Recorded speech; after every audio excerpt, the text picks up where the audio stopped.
All new for you tonight at 10 o'clock as the search for Spartanburg County's next sheriff kicks off with early voting. Talks are now resurfacing about the 50% salary cut council members approved just last month. And Fox Carolina's Alexa Erbach is joining us live in the studio tonight. Alexa, you're telling us what some voters are saying, and it sounds like they currently had quite a bit to say.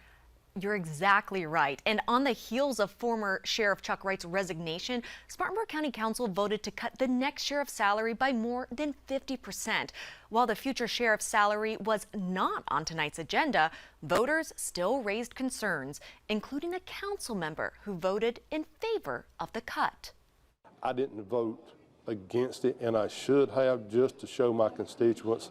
I felt like I was in a losing position. Councilman Grant DeShields, one of 4 council members in June to slash the next sheriff's salary in half to $100,000. Some voters at Monday's council meeting made sure he remembered addressing his decision. I'm very disappointed.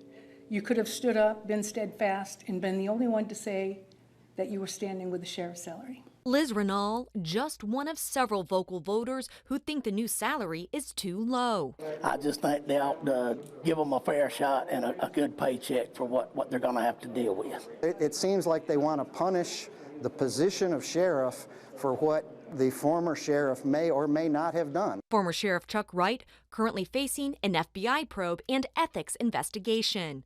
DeShields taking those comments to heart. Made a big mistake here, and the council's made an error in judgment as far as what we had approved in salary, and it was approved against my wishes. Council approved the cut, but members still have until the sheriff's seat is filled to change the salary. If it's not changed, the sheriff would be one of the lowest paid law enforcement leaders in the upstate.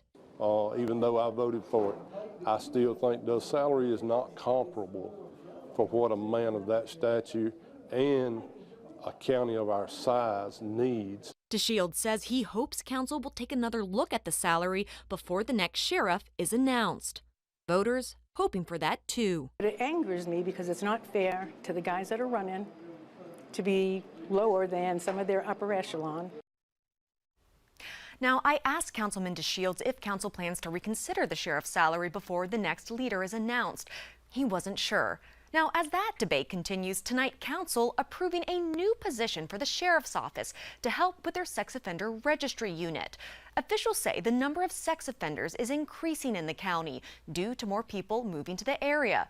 Right now, the sheriff's office says they oversee 948 sex offenders who they have to track. Each year, the county conducts 2 in-person address verifications for each offender.